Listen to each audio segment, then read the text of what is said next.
Bismillahirrahmanirrahim. Assalamu alaikum students. Today our topic is ecosystem.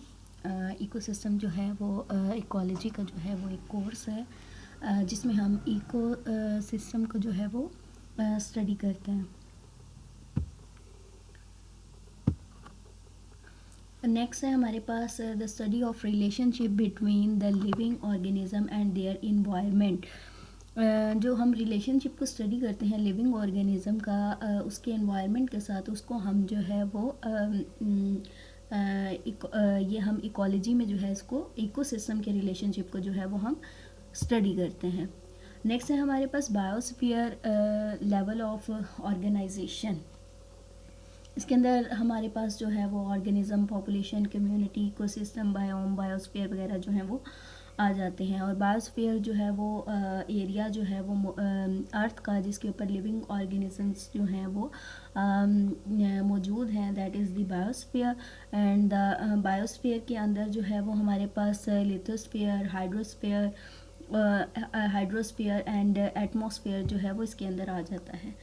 ये diagram में जो है ये बताया गया है कि बायोस्फीयर जो है वो इन तमाम चीज़ों के अंदर जो है वो लिविंग ऑर्गेनिज्म मौजूद हैं, तो इसका इंटरेक्शन जो है बाकी इकोस्फीयर, लिथोस्फीयर और हाइड्रोस्फीयर से होता है. नेक्स्ट है हमारे पास इकोसिस्टम. इकोसिस्टम जो है वो हमारे पास दो कंपोनेंट से मिलकर बनता है, that is the biotic and the abiotic. Biotic are the living things and the abiotic are the non-living things. And the ecosystem vary करता है उसके साइज़ के हिसाब से और कंडीशंस के हिसाब से.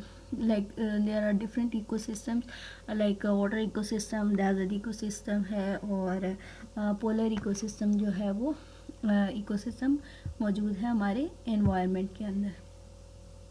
नेक्स्ट हमारे पास एग्जांपल आ जाती है इकोसिस्टम की, जिसको जो है ये एक्सप्लेन किया हुआ है.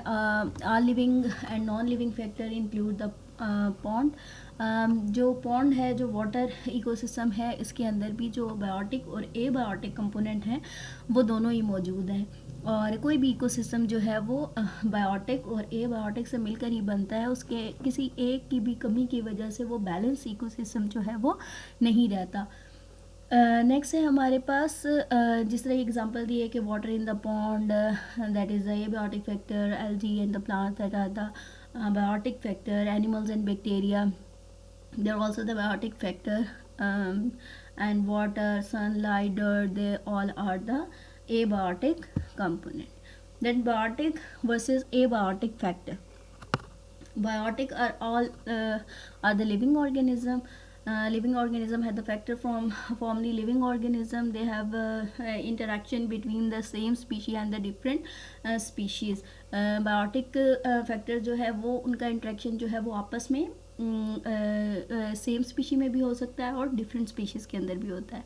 नेक्स्ट हमारे पास एबायोटिक फैक्टर हैं. ये हमारे पास नॉन लिविंग है, जियोलॉजिकल है, जियोग्राफिकल है. एग्जांपल इसकी वाटर है, air, soil, light, temperature, natural disaster etcetera. All that non-living things are present in the ecosystem are known as the abiotic. Both biotic and the abiotic factor can limit and enhance the population success in the particular environment. That also depend upon the abiotic factor, like plants need water, sunlight to grow, and both are the abiotic factor. और जब abiotic factor जो है वो biotic के साथ जो है वो मिलते हैं, तब ही जो है वो कोई पॉपुलेशन जो है वो इन्हांस करती है या फिर वो डिक्रीज़ करती है. नेक्स्ट हमारे पास आ जाते हैं changes in the ecosystem. Ecosystem के अंदर जो हमारे पास चेंजेस हैं वो आती हैं और वो जो है वो बहुत कभी कभी बहुत छोटी सी जो एक माइनर चेंज है वो भी हमारे इकोसिस्टम को जो है वो डिस्टर्ब कर देता है. Like natural disasters and many other factors that are responsible for changing in ecosystem, like global warming, and deforestation is the factor that affect the ecosystem, like forest ecosystem and polar ecosystem are disturbed by the melting of ice due to the global warming and the climate change. Next हमारे पास आ जाता है energy flow in ecosystem. Ecosystem के अंदर हमेशा जो है वो एनर्जी जो है वो एक चीज़ से दूसरी चीज़ में जो है वो फ्लो करती है। फर्स्ट ऑफ ऑल हमारे पास जो है वो होते हैं प्रोड्यूसर जो होते हैं वो अपनी एनर्जी जो है वो सनलाइट की एनर्जी को अपने अंदर एब्जॉर्ब करते हैं and then they form their own food that process is known as the photosynthesis and then they convert into the energy. Then primary जो कंज्यूमर होते हैं वो उसको कंज्यूम करते हैं, देन सेकेंडरी, देन टर्शरी। इसी तरीके से जो एनर्जी है वो ट्रैवल कर रही है producer to consumer and then consumer में भी हमारे पास प्राइमरी, सेकेंडरी, टर्शरी कंज्यूमर के अंदर वो जो है वो मूव करती है। देन डिकम्पोजर जो है वो हमारे पास बैक्टीरिया, आंट्स, फ्लाइज वगैरह जो है वो हमारे पास आ जाती हैं और ये एनर्जी जो है इस तरीके से ही वो फ्लो करती है। नेक्स्ट है हमारे पास प्रोड्यूसर्स वही होते हैं जो अपना फूड खुद बनाते हैं, ऑटोट्रॉफ्स होते हैं, फोटोसिंथेसिस का प्रोसेस होता है। लाइक एग्जांपल इसमें है plant producer some bacterias and that are the producers. And next है हमारे पास कंज्यूमर जो है वो हमेशा जो है वो अपना फूड जो है वो प्रोड्यूसर से जो है वो लेते हैं या किसी और जगह से लेते हैं अपना फूड, कि वो अपना फूड जो है वो खुद नहीं बनाते। They are non autotrophs, they are heterotrophs. Classification जो है इसके अंदर हमारे पास जो है वो आ जाती है। प्राइमरी में हमारे पास जो है वो हर्बीवोरस एनिमल्स जो है वो आ जाते हैं जो उसके सिर्फ जो है वो प्लांट्स को खाते हैं। नेक्स्ट हमारे पास आ जाते हैं सेकेंडरी में जो है वो एनिमल ईटिंग जो है वो हमारे पास एनिमल्स जो हैं वो आ जाते हैं, लाइक कॉर्निवोर्स। और नेक्स्ट हमारे पास जो है वो ऑमनीवोर भी इसी में आ जाते हैं, लाइक हमारे पास बियर है, वुल्फ है, क्रो है, hen है, that all are the omnivores। And then the carnivores, tertiary consumer जो है वो हमारे पास कॉर्निवोर भी हो सकता है और वो हमारे पास omnivore भी हो सकता है। नेक्स्ट हमारे पास आ जाता है डिकम्पोजर्स जो होते हैं वो वाली लिविंग ऑर्गेनिज्म हैं जो ज़मीन पे पाए जाते हैं इस दुनिया में, और वो जो है वो क्या करते हैं कि वो डेड ऑर्गेनिज्म को कंज्यूम करते हैं और जो न्यूट्रिएंट्स हैं वो बैक कर देते हैं इन्वायरमेंट को, that back to the environment, soil, water etcetera. Like इसकी एग्जांपल ये है कि जो living organism that they are made up of the DNA और RN, जब ब्रेक डाउन होती है, डिकम्पोजर्स को ब्रेक करते हैं तो वो नाइट्रोजन, फॉस्फोरस, ऑक्सीजन जो है वो दोबारा जो है वो हमारे पास इन्वायरमेंट को रिटर्न हो जाती है। और डिकम्पोजर्स में हमारे पास एग्जांपल जो है वही बैक्टीरिया, फंजाई और हमारे पास आंट्स, फ्लाइज और जो है ये हमारे पास एग्जांपल्स हैं जो इनकी आ जाती हैं। जो भी चीज़ जो है वो जो भी इंसेक्ट्स जो है वो डिकम्पोजिशन में हेल्प करते हैं, they are known as a decomposer. Then हमारे पास आ जाती है फूड चेन जो है वो हमारे पास वो इसी तरीके से है जिसमें एनर्जी जो है वो फ्लो होती है इकोसिस्टम के अंदर, और वो इसी तरीके से जो है वो हमारे पास प्रोड्यूसर से then consumer, primary consumer, then secondary consumer and then toward the tertiary consumer. ये आपको डायग्राम जो है वो दिखा दी गई है। इसमें ये सिंपल एक फूड चेन है जिसके अंदर प्रोड्यूसर जो है वो प्लांट जो है वो कन्वर्ट करते हैं अपनी एनर्जी जो है वो सन से पहले एनर्जी लेते हैं और वो फिर फोटोसिंथेसिस के थ्रू अपना फूड बनाते हैं। Then they convert their energy into the primary consumer, then they convert into the secondary consumer and then they convert into the tertiary consumer, and then decomposers recycle the nutrients back into the ecosystem। decomposers क्या करते हैं वो ecosystem को जो nutrients होते हैं वो दोबारा जो है वो रिटर्न कर देते हैं। इसके बाद हमारे पास एक और टर्म आती है that is the food web. जब डिफरेंट फूड चेन्स जो हैं वो मिलती हैं, आपस में इंटरकनेक्टेड होती हैं उनका ग्रुप, तो वो एक फूड वेब बना देते हैं, that is known as the food web. Organism within the food web can belong to the more than one trophic level और द फीडिंग लेवल। ये डिफरेंट जो है वो उससे हो सकते हैं, कंज्यूमर जो है वो डिफरेंट हो सकते हैं, like secondary, tertiary and then they form the web और known as the food web. Then हमारे पास नेक्स्ट जो है वो आ जाते हैं एनर्जी पायरामिड। एनर्जी पायरामिड में जो है वो हमारे पास डायग्राम जो है वो शो करती है कि हमारे पास प्रोड्यूसर्स जो हैं वो कितने हैं, then they convert, then the consumer primary, then the secondary and then the tertiary consumer. Diagram में आप ये देख सकते हैं कि सबसे पहले हमारे पास प्रोड्यूसर्स हैं and that they are the 1000 kg that are the plants, and the herbivores that they are the consumer, primary consumer, and then they are 100 kg, and then the that is the secondary consumer, that is 10 kg, and then the tertiary consumer, that is the top on the top, and that is the 1 kg. That is the simple energy pyramid. And then our next is the symbiosis. In the ecology, that we study the interaction between the individuals of the different biological species, and वो interactions जो हैं वो हमारे पास क्या हो सकते हैं, कुछ beneficials होते हैं और कुछ जो होते हैं नॉन बेनिफिशियल होते हैं, और कुछ जो होते हैं कि वो वैसे ही इंट्रैक्शन होते हैं जिनसे किसी एक मेंबर को जो है वो फ़ायदा हो रहा होता है और किसी दूसरे को जो है वो नहीं हो रहा होता। इसमें हम जो सिम्बियोटिक रिलेशनशिप है उसके अंदर हम जो है वो 3 टर्म्स जो हैं वो हम उनको पढ़ते हैं, that is the commensalism, that is mutualism, and the parasitism that are shown in the chart, and that is the interaction species A and the species B. Commensalism में हमारे पास क्या होता है कि एक स्पीशी जो है वो हमारे पास ले रही होती है बेनिफिट, और दूसरी जो होती है उसको कोई इफेक्ट नहीं हो रहा होता।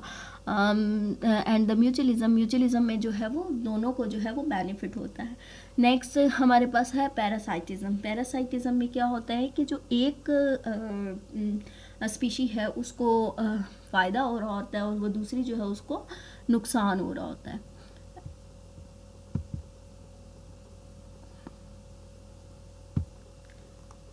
नेक्स्ट हमारे पास जो सिम्बायोसिस है इसमें commensalism and mutualism and parasitism इनकी जो है वो एग्जांपल दी हुई है। उसमें यही एक्सप्लेन किया हुआ है कि कमेंसलिज्म जो है वो क्या है, म्यूचुअलिज्म क्या है, पैरासाइटिज्म क्या है, ये मैंने आपको ऑलरेडी एक्सप्लेन कर दिया है। इसके अंदर एग्जांपल अगर हम देखें तो इसमें एक एग्जांपल थी कि जो शार्क होती है उसके साथ जो डिफरेंट फ़िशेज़ होती हैं, जो छोटी मछलियाँ होती हैं वो उसके साथ जो है वो स्विम कर रही होती हैं। उसमें एक को जो है वो जो छोटी मछलियाँ उनको ये फ़ायदा हो रहा होता है कि वो जो है वो उनको प्रोटेक्शन मिल रही होती है, और जो बड़ी मछली होती है उसको कोई नुकसान नहीं होता इस बात का।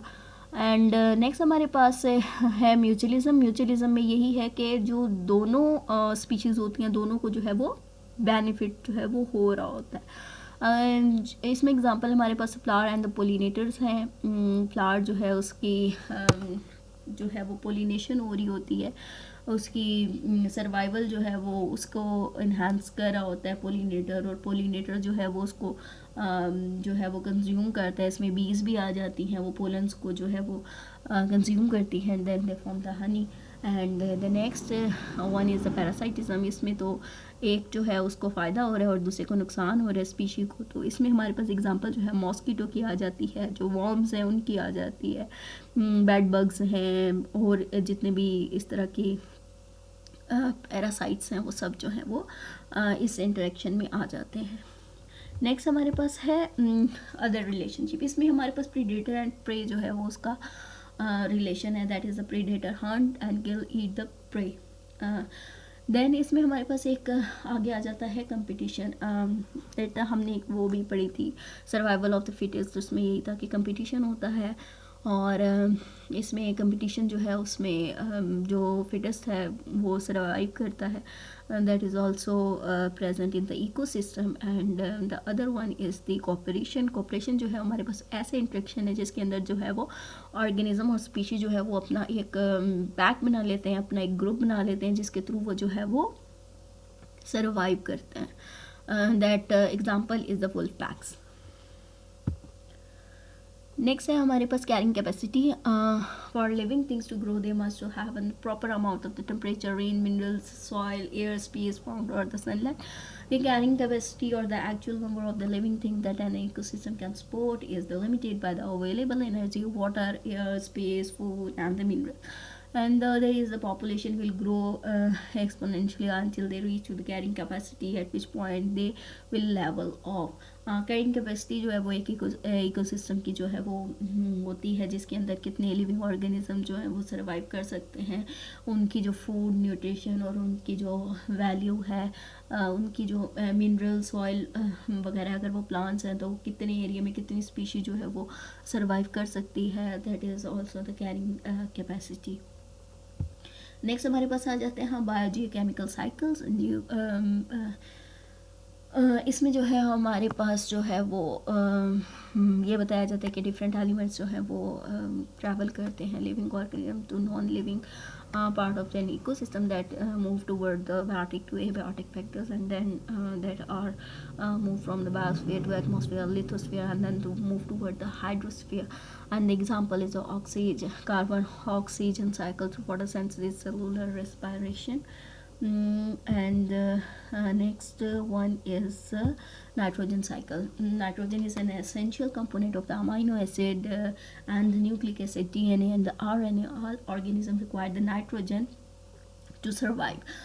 Like DNA is the most important part of the any living organism, और इसके अंदर जो है वो नाइट्रोजन जो है वो प्रेजेंट होता है. इसी तरीके से जो हमारे पास एटमॉस्फेयर है हमारा, उसके अंदर जो सबसे ज़्यादा एक गैस है that is the nitrogen. That is the 78% nitrogen present in our atmosphere, and that is also move from one sphere to another sphere by the nitrogen cycle. And a few microorganisms and the natural process such as the lightning, that is like a thunderstorm, that help in the carbon nitrogen fixation and form the nitrogen that shown in the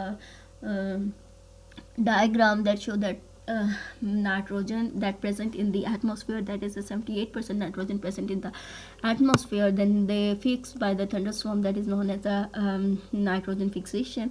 And then that nitrogen also fixed by the bacteria that are present in the soil, that are known as the nitrogen fixing bacteria. And then they convert into ammonia. Then ammonification process is done by the nitrifying bacteria, and the assimilation process is done, and then denitrifying bacteria is used to denitrifying nitrogen, and then they convert, then they move toward atmosphere again, that is the nitrogen, that is the nitrogen cycle. And then next one is the water cycle. Water cycle is the most important cycle of the this planet, because water is the essential part of the life, and more of the water store in this planet, and then they move through the water cycle. Water cycle, in the water cycle, first of all, snow is melt and the water is moved toward the lakes, ponds or sea. Then the evaporation process is done by the sunlight, and then water vapors are moved upward, and then condensation process is done. That is process is formation of the cloud. इसी तरीके से transpiration जो है वो एक और जो है वो प्रोसेस है, फिजियोलॉजिकल प्रोसेस है, that is evaporation is a physical and the transpiration is a physiological process. That is the difference between the evaporation and the transpiration. In this water evaporate from the stomata of the leaves, and then they also convert into the water vapors, and then they move upward, and they also help in the formation of the clouds. Then clouds move, and when they move toward the move, and then clouds cannot hold water vapors, and then precipitation is start, जिसको हम precipitation को जो है हम आम अल्फाज में कहते हैं कि जो बारिश हो रही होती है, that is also a precipitation. इसमें स्नोफॉल भी आ जाती है, हेलिंग भी आ जाती है. ये सब जो है ये प्रेसिपिटेशन का जो है वो प्रोसेस है. देन नेक्स्ट फिर दोबारा से जो है वो आइस कैप्स जो है इनकी फॉर्मेशन होती है, and then they melt and the water move toward the lakes, and then they convert into then they move toward the seas, and then they help then they evaporate, and the cycle is continuously run. And the next is the natural environmental impact. जो हमारा environment है उसके ऊपर जो impact जो है वो पड़ता है डिफरेंट इन्वायरमेंटल जो हमारे पास आ जाते हैं, लाइक डिज़ास्टर्स वगैरह आ जाते हैं, उनका भी जो है हमारे इन्वायरमेंट के ऊपर एक बहुत जो है वो इफ़ेक्ट जो है वो पड़ता है. That is first one is a volcano. Volcano जो है वो आतिशफशां जो होते हैं that release the greenhouse gases can increase the global temperature, that is also known as the global warming and the climate change, and or release the particles into the atmosphere and can cause drop in the global temperature. Next one is the fire. जो different जगह पे जो है वो आग लग जाती है, लाइक फॉरेस्ट में, अमेज़न फॉरेस्ट और एनी अदर फॉरेस्ट. इससे क्या है कि जो वो एरिया है वो क्लीन हो जाता है, and they can be harmful to the animal through decreasing food sources and increase erosion. And next one is the plants that are multiple benefit to the earth, include prevention, erosion, and improving air and the soil quality.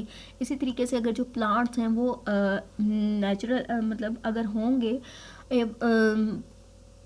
Then वो जो है वो एक अच्छा environment जो है वो generate होगा, और उससे जो है वो बेनिफिट्स जो हैं वो लाजमी सी बात है कि होते हैं प्लांट्स के. एंड देन अगर ये रिमूव कर दिया जाए, जहाँ पे डिफॉरेस्टेशन जो है वो कर दी जाती है, वहाँ पे क्या है कि बहुत सारी इन्वायरमेंटल जो फैक्टर्स हैं वो जो है वो आना शुरू हो जाते हैं, लाइक जो वाटर होल्डिंग कैपेसिटी है जो प्लांट्स की, वो सॉइल को जो है वो रखती है, सॉइल एरोजन को से जो है वो बचा के रखती है, और अगर प्लांट्स नहीं होंगे तो सॉइल एरोजन जो है वो ज़्यादा होगी, और जो फर्टाइल सॉइल है हमारी वो जो है वो रन ऑफ करके जो है वो चली जाएगी समंदर की तरफ. That is also effect on our environment. Next one is the human impact. Human activity can change the balance in the in the earth processes. Careless human activities and also later destroy the habits of the damaged ecosystem. सबसे बड़ी वजह जो human impact की कहा जाता है कि सबसे ज़्यादा जो है वो इंसान क्या कर रहा है कि पोल्यूशन को कॉज कर रहा है. पोल्यूशन के बाद जो है वो डिफॉरेस्टेशन जो है वो इंसान कर रहा है इस प्लैनेट को बर्बाद करने के लिए. नेक्स्ट जो है वो क्लोरोफ्लोरोकार्बन का जो यूज़ है वो यूज़ कर रहा है ताकि जो हमारा इन्वायरमेंट है उसकी वजह से डिस्ट्रॉय हो रहा है. ओजोन लेयर जो है वो डिस्टर्ब हो रही है. Depletion in the ozone layer जो है वो हो रही है, जिसकी वजह से जो है वो अर्थ के ऊपर जो है वो अल्ट्रा रेडिएशंस जो है वो आ रही हैं, जो कि जिन एरिया में वो आ रही हैं वहाँ पे स्किन कैंसर जो है वो कॉमन होता जा रहा है. नेक्स्ट हमारे पास जो है वो इन्वेसिव स्पीशी की एग्ज़ाम्पल दी गई है. इन्वेसिव स्पीशी के बारे में अगर बात की जाए तो वैसे भी जो लोग होते हैं उनको शौक़ होता है कि वो चीज़ों को एक्सपोर्ट करें, मतलब इम्पोर्ट करें बाहर से जो है वो मंगवा के, तो वो अपने मुल्क में लगाएं। इसी तरीके से वो चीज़ों को भी बाहर से लाना पसंद करते हैं डिफरेंट कंट्रीज से।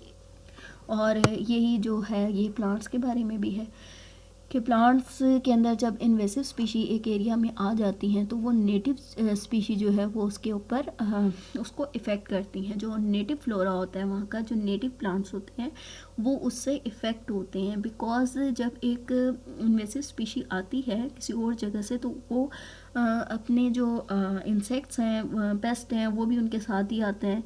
एंड नेक्स्ट जो है वो जिस इन्वायरमेंट से आई होती है वो उस इन्वायरमेंट के हिसाब से जो है वो होती है। और इसी तरीके से लाइक यूकलिप्टस का जिस तरीके से प्लांट है वो ऑस्ट्रेलिया से आया और उसके वो जो है वो वाटर बहुत ज़्यादा जो है वो उसकी वाटर इनटेक बहुत ज़्यादा है, इसकी वजह से जो है वो वाटर शॉर्टेज जो है वो जनरेट होती है। लाइक एक और प्लांट है पार्थेनियम स्टोरीफोरस जो कि एक्सीडेंटली जो है वो इंट्रोड्यूस हो गया है पाकिस्तान में। और उसमें भी यही है कि वो जब भी जो क्रॉप लगाई जाती है उसके अंदर पार्थेनियम जो है वो खुद ब खुद जो है वो एक वीड है जिसकी वजह से उसको रिमूव करना पड़ता है बार बार, ताकि जो है वो इफ़ेक्ट ना करे जो क्रॉप है उसको। इसी तरीके से जो ये इन्वेसिव स्पीशीज़ हैं ये भी ह्यूमंस की लाई हुई हैं और ये भी इन्वायरमेंट को इसी तरीके से इफ़ेक्ट करती हैं, डिस्ट्रॉय करती हैं। And the next one is human can also help the earth through the conservation and the preservation। और इसी तरीके से अगर humans इन एक्टिविटीज़ को छोड़ देते हैं या इन एक्टिविटीज़ को नहीं करते, हम लाइक वो इस तरह के फॉरेस्टेशन जो है वो करते हैं, प्लांट्स लगाते हैं, तो हम अपने इन्वायरमेंट का जो है इन्वायरमेंट में हमारे ग्लोबल वार्मिंग है उसको हम जो है वो रिड्यूस कर सकते हैं, पोल्यूशन को हम कर सकते हैं। एक और चीज़ जो हमारे पास है यूज़ ऑफ प्लास्टिक, हम प्लास्टिक को अवॉइड करके जो है वो हम अपने इन्वायरमेंट को क्लीन कर सकते हैं। कंजर्वेशन ऑफ बायोडाइवर्सिटी का मतलब ही है कि हम अपने जंगलात को जो है वो ना काटें, उनको डिफॉरेस्टेशन का प्रोसेस ना करें, और जो हमारी नेटिव जो स्पीशीज़ हैं इन्वेसिव के बजाय हम जो अपनी नेटिव जो स्पीशीज़ हैं उनको ही प्रमोट करें और उनसे ही जो ब्यूटी है उसको इन्हेंस करें, ना कि बाहर से ला के प्लांट्स जो है वो लगाएं। और उससे ये होगा कि जो हमारा लोकल फ्लोरा है वो एक टाइम पे जो है वो वहाँ से बिल्कुल ख़त्म हो जाएगा and then they convert into extinct species. And अपने जो लोकल प्लांट्स हैं, क्योंकि अल्लाह ताला ने हर चीज़ की जो एरिया है उसके हिसाब से ही चीज़ों को जो है वो बनाया है। जो जिस एरिया में like xerophytic plants are also present in the desert और द सेमी एरिड जोन और एरिड जोन। और इसी तरीके से जो अब ऐसे प्लांट्स हैं जो कि पानी के करीब होते हैं, इस तरीके से उन प्लांट्स को वहीं पे रहना चाहिए, उनको जो है वो खुद से रिमूव करके दूसरी जगह लगाएंगे। अब जब लगाते हैं तो फिर उससे यही होता है कि उसका इम्पैक्ट पड़ता है एनवायरनमेंट के ऊपर। एंड ये था आज हमारा इको सिस्टम का जो है वो एक लेक्चर। उम्मीद है कि बहुत अच्छे से आप लोगों को समझ आया होगा, और फिर भी अगर आपको कोई चीज़ समझ नहीं आई और कोई चीज़ ऐसी है जो आप पूछना चाहते हैं तो आप इस कमेंट सेक्शन में जो है वो हमसे ये पूछ सकते हैं। And thank you for listening.